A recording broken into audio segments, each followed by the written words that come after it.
दोस्तों, आज की कहानी खान सर के एक ऐसे स्टूडेंट की है जो कि गलत संगत में आकर चोरी तक करने चला जाता है। वो अच्छे परिवार से बिलोंग करता था। पिता डॉक्टर थे, बहन उसकी टीचर थी, माँ उसकी टीचर थी। लेकिन वो दिल्ली आता है और यूपीएससी की तैयारी करने लगता है। लेकिन वो गलत संगत में आकर नशा का आदी बन जाता है। जब उसके पैसे कम पड़ने लगते हैं तो वो चोरियाँ करने लगता है। इसी क्रम में वो एक परिवार में चोरी करने के लिए घुसता है। वहाँ पर पति पत्नी जो कि अपना संबंध बना रहे थे और ये लड़का उन्हें देख लेता है।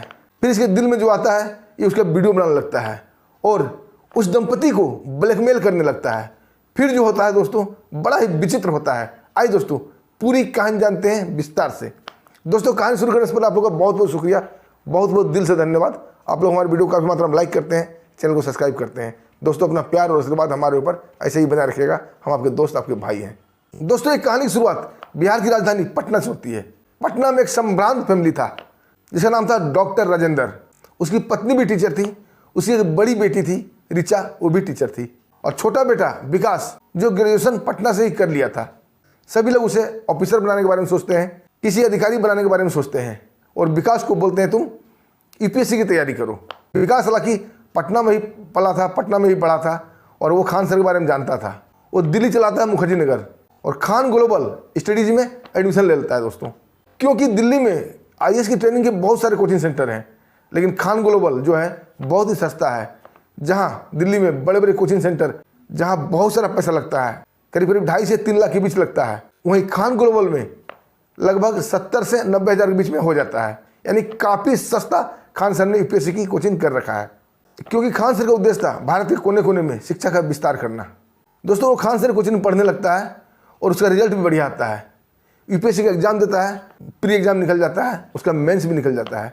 पहली बार वो इंटरव्यू में छट गया था, दोबारा वो फिर जोश के साथ तैयारी करता है और प्री देता है, प्री भी निकल जाता है। लेकिन दोस्तों, तभी उसके संगत बिगड़ चुके थे। कुछ आवारा दोस्तों की संगति में वो आ गया था। पहले तो मजाक मजाक में टेस्टिंग के तौर पर नशा करने लगा था, लेकिन धीरे धीरे कुछ ही महीनों में वो नशा का भयंकर आदी हो जाता है और बिना नशा का वो रह नहीं सकता। दोस्तों, जो घर से पैसे आते थे वो पूरा पैसा वो नशाखोरी में बर्बाद करने लगा था। अब उसकी पढ़ाई लिखाई बिल्कुल छूट चुकी थी। इधर घर वाले सोच रहे थे कि बेटा हमारा दिल्ली में यूपीएससी की तैयारी कर रहा है।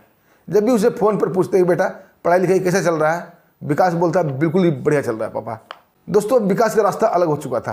पढ़ाई लिखाई अलग था और इसका शौक मौज अलग था। अब इसकी दुनिया ही अलग हो चुकी थी।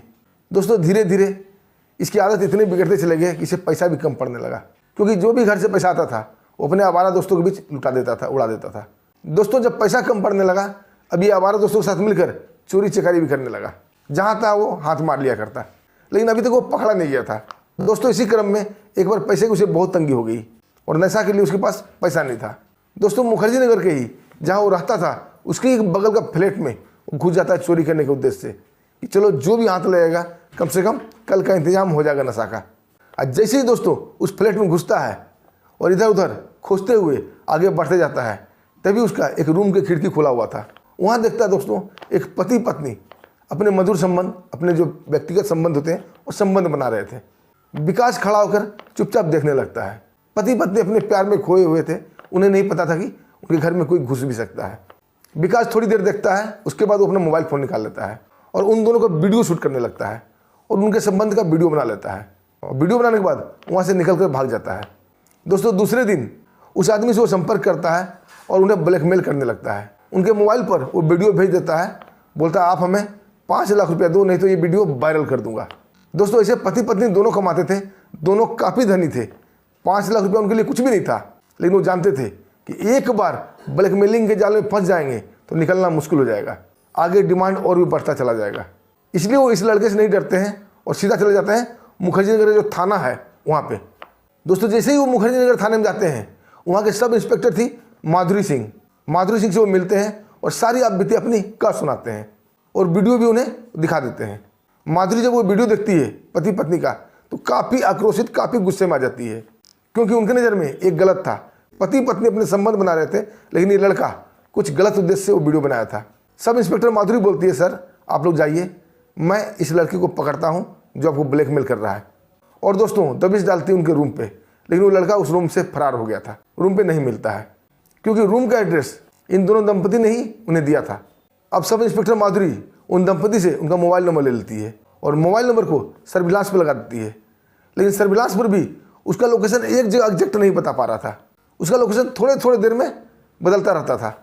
अब सब इंस्पेक्टर माधुरी सिंह एक टीम का गठन करती है और सबसे पहले सीसीटीवी फुटेज का चेक करती है, क्योंकि उस दंपति के दरवाजे पर सीसीटीवी लगा हुआ था। दोस्तों जैसे ही चेक करती है कि रात को 11:30 बजे देखती वो लड़का प्रवेश करता है, लेकिन वो रुमाल बांध रखा था मुंह पर, उसका चेहरा क्लियर नहीं आ रहा था। माधुरी सिंह और भी आगे देखती है और भी आगे देखती है, देखती वो अंदर प्रवेश कर गया। उसके बाद फिर 45 मिनट बाद वो लड़का निकलता है। इस बार उसका चेहरे पर रुमाल नहीं था और चेहरा साफ दिख रहा था। दोस्तों माधुरी सिंह उसका फोटो निकलवाती है और मुखर्जी नगर के हर कोने गली मोहल्ले में वो फोटो चिपका देती है और अपना फ़ोन नंबर दे देती है। दोस्तों करीब करीब 1 से 1.5 घंटे बाद ही माधुरी सिंह के पास फ़ोन आ जाता है कि मैडम ये लड़का हमारे ही मोहल्ला में रहता है और अभी इसको यहाँ पर देखा गया है। माधुरी सिंह पहले से ही घाट लगा के बैठी हुई थी। जैसे ही मुखबिर उसे खबर देते हैं उस लड़के के लोकेशन के बारे में, माधुरी अपने दल बल के साथ जाती है, उसे गिरफ्तार कर लेती है। और गिरफ्तार करने के बाद जब उससे पूछताछ करती है, दोस्तों बहुत ही अच्छा फैमिली से था। वो बताता है वो पटना का रहने वाला है, उसके पिता डॉक्टर हैं, उनका नाम है जोगेंद्र सिंह, उनकी एक बड़ी बहन भी है, वो टीचर है, उसकी माँ भी टीचर है। दोस्तों ये देखकर माधुरी सिंह काफ़ी अचंभित रह जाती है कि इतने अच्छा परिवार से लड़का चोरी कैसे कर सकता है। जब माधुरी सिंह बताती है कि तुम अब लंबे फंस गए हो, तुम्हारे ऊपर चोरी का आरोप लगेगा, ब्लैकमेलिंग का आरोप लगेगा और तुम साइबर क्रिमिनल भी हो गए हो, जब तुम्हें कोर्ट में पेश किया जाएगा तो कम से कम तुम्हें 14 साल का सजा तो होगा ही होगा। दोस्तों ये सुनकर विकास काफ़ी घबरा जाता है और फूट फूट कर रोने लगता है और सब इंस्पेक्टर माधुरी सिंह का पैर पकड़ लेता है, बोला मैडम मुझे एक बार बचा लो, दोबारा से ये गलती नहीं करूँगा, मुझे बहुत पछतावा हो रहा है, मैं गलत दोस्तों की संगत में आ गया था और नशाखोरी के कारण मैं ये चोरी कर रहा था, अब मुझे छोड़ दो, मैं कभी ऐसा पाप नहीं करूँगा। दोस्तों उस दंपति को बुलाया जाता है। विकास उस दंपति का भी पैर पकड़ कर रोने लगता है, बोलता है अंकल मुझे माफ़ कर दो, मैं भाग गया था, मैं नशा के कारण मजबूर हो गया था, अब मुझे होश आ गया है, मैं कभी दोबारा ये कृत्य नहीं करूँगा। और दोस्तों अपने फ़ोन से वो वीडियो डिलीट कर देता है। सब इंस्पेक्टर माधुरी सिंह उसका फ़ोन साइबर वाले को देती है और उसे ये पता लगवाती है कि ये वीडियो कहीं और तो नहीं ट्रांसफ़र किया है, किसी को भेजा तो नहीं है व्हाट्सएप पे या कहीं भी। जब साइबर टीम वाले कंफर्म कर देते कि नहीं ये वीडियो कहीं भी नहीं भेजा गया है, तब माधुरी सिंह निश्चिंत हो जाती है, उसका फ़ोन उसे लौटा देती है। तभी वो दंपति बोलते हैं कि मैडम इसे अपनी गलती का पछतावा हो रहा है, इसे छोड़ दो। माधुरी सिंह बोलती है मैं तुम्हें ऐसे नहीं छोड़ सकती, अब तुम्हें नशा मुक्ति केंद्र में भर्ती कराया जाएगा, वहाँ से तुम्हारा रिकॉर्ड अच्छा आएगा, तभी तुम मेरी नज़रों से बच सकते हो। और दोस्तों माधुरी सिंह उसे ले जाकर सरकारी नशा मुक्ति केंद्र में भर्ती कराती है दिल्ली की। लड़का वो रहने लगता है और दोस्तों इस बीच माधुरी सिंह कई बार उससे मिलने जाती थी। माधुरी भी नई अभी सब इंस्पेक्टर बनी थी, ज़्यादा कोई एज नहीं था, उसकी भी एज 24-25 साल हो रही थी और विकास की भी एज वही हो रही थी। दोस्तों धीरे धीरे दोनों में दोस्ती हो जाती है और विकास में भी सुधार आने लगता है। अब माधुरी लगभग हर सप्ताह जाया करती थी, उसके लिए कुछ न कुछ खाना वाना लेके जाया करती थी, कभी फ्रूट कभी खाना कभी कुछ न कुछ उसके लिए लेके जाया करती थी। दोस्तों दोनों के बीच काफ़ी दोस्ती हो जाती है। एक दिन विकास बोलता है कि मैडम अब मुझे यहाँ से निकाल दो, मैंने अपना पूरा समय बर्बाद कर दिया नशा के चक्कर में, आवारा दोस्तों के चक्कर में और ये नशा मुक्ति केंद्र में। अब मुझे समझ में आ गया है और मुझे अब पढ़ने दो, मुझे यूपीएससी क्लियर करना है। सब इंस्पेक्टर माधुरी सिंह बोलती है तुम्हें यहाँ से निकाल तो दूंगी, लेकिन एक शर्त है। विकास बोलता है मैडम मुझे हर शर्त मंजूर है।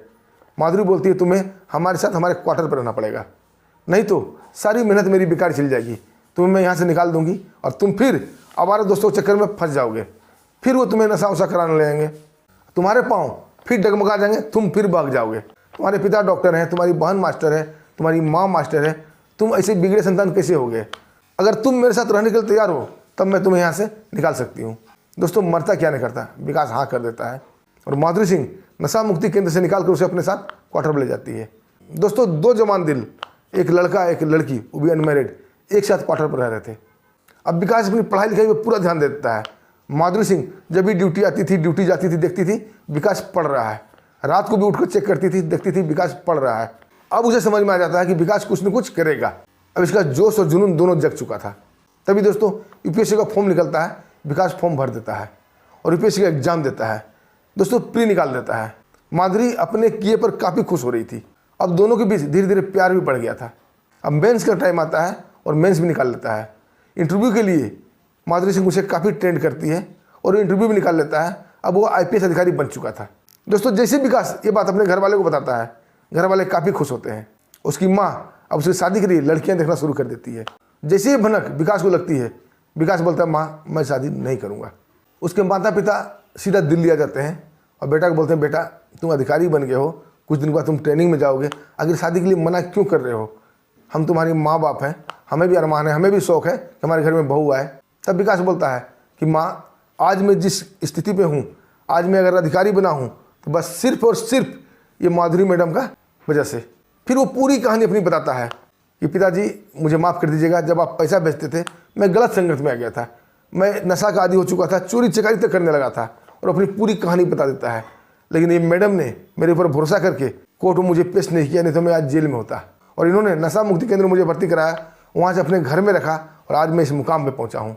इसलिए मैं चाहता हूँ, अगर आप लोग की आज्ञा हो तो माधुरी मैडम से शादी करना चाहता हूँ। दोस्तों माता पिता कोई इतराज नहीं हुआ, क्योंकि माधुरी मैडम भी सब इंस्पेक्टर थी। दोस्तों कुछ ही दिनों में IPS अधिकारी विकास की और सब इंस्पेक्टर माधुरी की शादी हो जाती है। दोनों खुशी खुशी दाम्पत्य जीवन का निर्वाह करते हैं। और दोस्तों जैसे ही दोनों पति पत्नी मिठाई का डब्बा लेकर उस दंपति घर मुखर्जी नगर पहुँचते हैं, उन दोनों को देखकर वो काफ़ी खुश होते हैं। जब उन्हें ये पता चलता है कि विकास IPS अधिकारी बन गया है, दोस्तों उनका खुशी का ठिकाना नहीं रहता है। और उन्हें भी एहसास होता है कि दुनिया में एक माफ़ी की वजह से सब कुछ बदल जाता है। अगर विकास को लोग माफ़ नहीं करते तो वो काल कोठरी में उसकी पूरी ज़िंदगी गुजर जाती। दोस्तों ये कहानी जैसे ही खान सर कोचिंग में पता चलता है, वहाँ के स्टूडेंट भी काफ़ी अचंभित हो जाते हैं। कुछ लोग तो दोस्तों ये भी कहते थे कि खान सर का स्टूडेंट है, जो कुछ कर जाए वही कम है, क्योंकि खान सर कोचिंग में जादू होता है, जादू। वो इस ढंग से पढ़ाते ही हैं कि लड़के के अंदर टैलेंट भर ही जाता है। दोस्तों क्या कुछ कहना आपको इस कहानी पर, एक छोटा सा कमेंट जरूर कीजिएगा। दोस्तों फिर मिलते हैं एक शानदार सच्ची स्टोरी लेकर, तब तक के लिए हमें आज्ञा दीजिए। नमस्कार, जय हिंद।